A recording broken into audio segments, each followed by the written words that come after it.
Boa tarde a todos, inscrito no canal Positivamente Diferente, pensando positivo, sendo diferente. Nessa tarde, chegando aí para mais uma reflexão, e nessa reflexão quero trazer valores, as datas comemorativas em família, ou seja, aniversário, Dia dos Pais, Dia das Mães, essas datas comemorativas que costumeiramente a gente comemora. E é importante, sim, estar em família, porque a Bíblia diz que nós temos que se alegrar, chorar com os que choram e se alegrar com os que se alegram. Então vemos aqui que o dia a dia está cada vez mais agitado.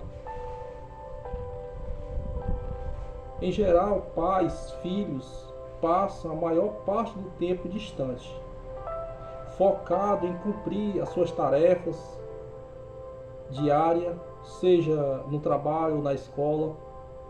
É importante que os compromissos da vida prática sejam atendidos, mas muitas vezes os laços familiares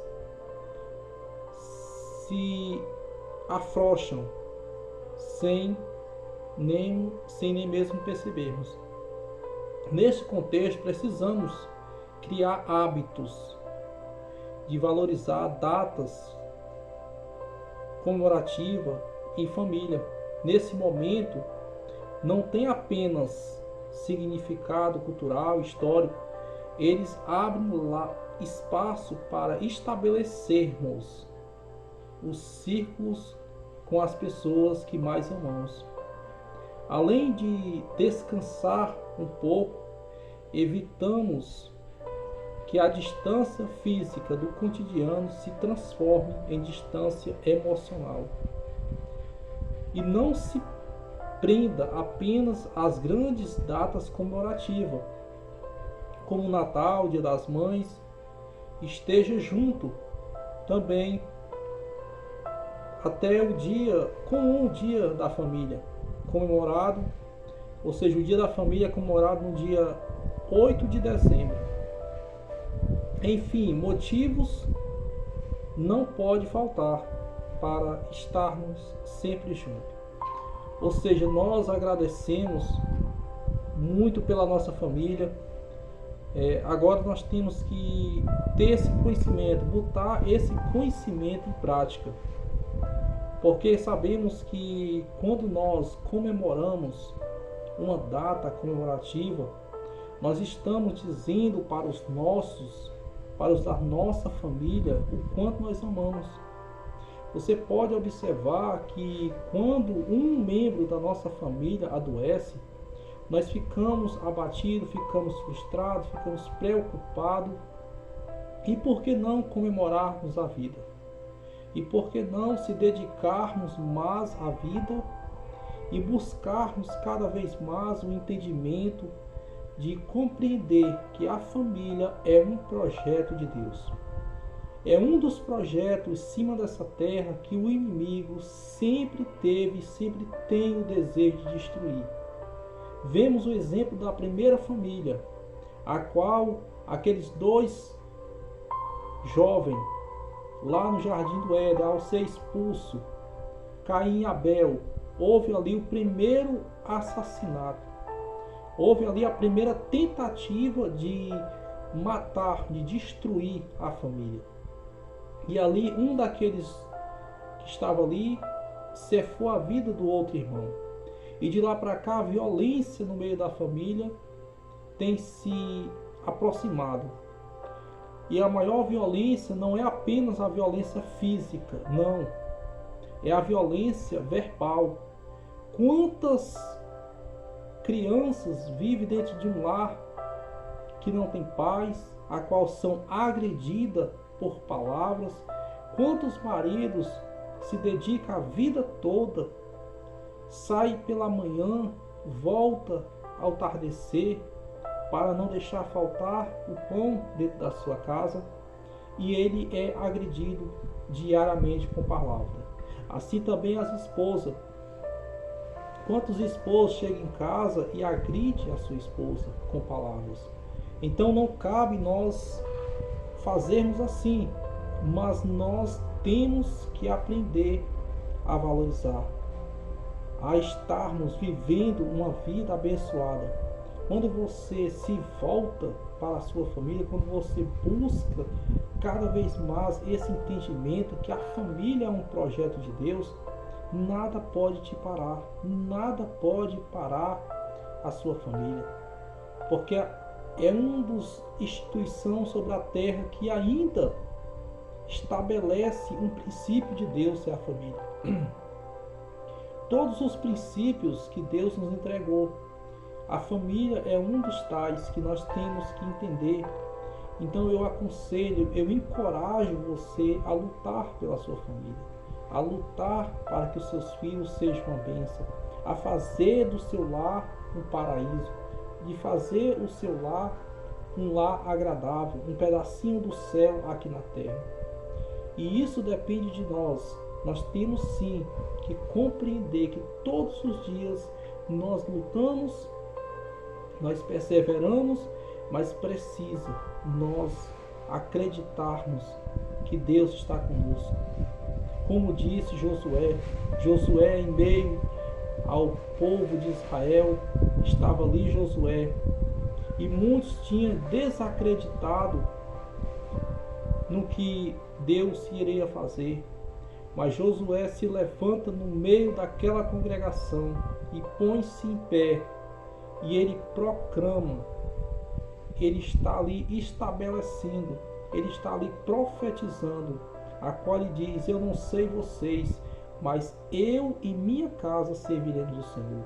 Ali não foi apenas um discurso de Josué, mas ele estava dizendo com aquelas palavras que ele tinha um lar estabelecido, que ele tinha uma família estabelecida. Então, para nós termos essa família, para nós lutarmos contra o inimigo, porque a nossa luta não é contra a carne nem o sangue, mas sim contra os principados e potestades, contra o inimigo. Então entenda que a tua família não é o teu problema. Tu não tens que lutar contra a tua esposa, tu não tens que lutar contra o teu filho. O problema não é o ser humano em si, mas sim as potestades, aquilo que se levanta para impedir da felicidade do ser humano. Então nós temos que ter esse hábito todos os dias de estarmos valorizando. Então eu digo para você nesta tarde, ou nesta manhã, ou nesta noite, ou nesta madrugada, dependendo do horário que você esteja assistindo, continue lutando, não desista, vá em frente, a tua família tem futuro. Tudo que o ser humano adquire aqui na terra de maior valor é a família, é os filhos, é a esposa. Não existe o maior patrimônio que o ser humano possa adquirir a não ser a sua família. A sua família é a sua maior riqueza, é o seu tesouro aqui na terra. Então, você hoje, eu quero dizer para você, é você mesmo que está assistindo. A tua família tem valor, valorize a tua família. Olhe para os teus filhos se você não se vê. Olhe para a sua filha se você não se vê. Você não quer o futuro que você teve para os seus filhos. Então não transfira para os seus filhos algo que você herdou, porque cada geração traz uma importância, traz uns princípios, mas a palavra do Senhor é o mesmo. E ela vem dizer que a mulher deve ser submissa ao seu marido, mas o marido tem que amar a sua esposa como Cristo amou a igreja. Os filhos, para que eles venham viver muito sobre a terra, eles têm que obedecer os seus pais. Então vemos o princípio da obediência, o princípio estabelecido por Deus. E esse princípio tem sido tirado, tem sido arrancado, porque muitos têm aceitado o que o sistema, o que a sociedade está ditando. Mas a palavra do Senhor diz que passará o céu e a terra, mas as palavras do Senhor não irão de passar. Então eu digo para você, quanto mais você lutar mais luta irá aparecer. Como assim? Quanto mais você luta, mais uma luta se levanta. Mas você vê que você é um vencedor, você é um sobrevivente. Se você conseguiu passar por essas lutas, você irá vencer a que você está enfrentando. E eu estava meditando nesta manhã, e muitas vezes a gente procura tantas coisas, procura se satisfazer em tantas coisas, mas o que se resume à vida do ser humano? Um sopro. Simplesmente um sopro. Então ajude a você mesmo. Não seja você o seu carrasco. Não deixe que o teu passado aponte o dedo no seu rosto de você não vai ser feliz, você não vai conseguir. Lembre o que você fez. Não aceite que o passado determine a sua vida, porque quem determina a tua vida é Deus. Ele foi e sempre será o nosso refúgio. O salmista diz: de onde me virá o socorro? Quantas famílias estão dizendo: de onde nos virá o socorro? Mas o salmista diz: o meu socorro vem do Senhor que fez o céu e a terra. Então, se você recebe essa palavra no teu coração, deixa um amém, deixa um creio, e aí Deus está contigo, com a tua família, tá bom? Não se esqueça de estar se inscrevendo no canal, deixando o seu like, deixa aí o seu comentário, tá bom? E eu quero que cada vez mais você compreenda e não venha aceitar esse pensamento de derrota. Rejeite, repreenda, ponha por terra todo pensamento contrário. Tire os olhos da vida do outro, viva a sua vida, seja feliz com o que você tem. Ah, não está bom, faça melhorar. Você pode sim pegar aquilo que não é bom e transformar em algo melhor do que o que está. Então, porque nós somos seres em evolução, estamos evoluindo. Então, evolua para alguém melhor. Quanto mais você se voltar para o aprendizado, o conhecimento, como Jesus falou: conhecereis a verdade e a verdade vos libertará. Então é a verdade que liberta. Então, quando você se dispõe a lutar, Josué se dispõe, ele poderia ter sido influenciado pelos outros, mas Josué se colocou em pé e ele tomou uma posição. Então tome essa posição hoje, erga a bandeira da vitória na sua vida, na sua família. Profetize dentro do teu lar: o meu lar é uma bênção, meus filhos serão uma bênção.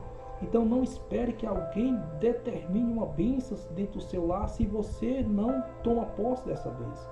Então você precisa acreditar que o Senhor está contigo. Ele não te desamparou, né? Como diz a palavra do Senhor: uma casa dividida, ela não prospera. Não seja como aquele homem que construiu a sua casa na areia, e quando veio o vento arrastou, e grande foi a ruína daquela casa. Mas construa a sua casa na rocha, construa a tua casa na verdade. Como diz: a mulher sábia edifica a sua casa, mas a tola derruba com as próprias mãos. Então, todo momento Deus está usando o exemplo de casa, mas não deixe com que a tua casa, não permita com que a tua família seja destruída pelas suas próprias mãos, pelas suas próprias palavras. Mas olhe para o alto e diz: eu profetizo em nome de Jesus que bênçãos do céu está chegando. Esse é o mês de agosto, é o mês da bênção, não é mês de desgosto para a tua vida, é o mês da conquista, é o mês que o Senhor vai te entregar grandes coisas. Mas para isso você tem que aprender e viver a palavra. A palavra do Senhor, ela nos adverte que nós temos que meditar nela de dia e de noite, para que nós sejamos como uma árvore plantada junto a ribeiros de água, que mesmo que esteja tudo escasso, mas aquela árvore continua verde. Eu te pergunto: onde estão os teus frutos? Os teus frutos são os teus filhos, os teus frutos são a tua família, é o que tu tem feito na obra. Então, a tua vida é um projeto seu, então viva dando o melhor. Não passe por esta vida e deixe uma história de dor, de sofrimento, de miséria. Não passe por essa história, por esta vida, e deixe a história mais linda que alguém já escreveu, a história de um vencedor que venceu e que sempre vencerá. Então, Toma posse dessa palavra em nome de Jesus.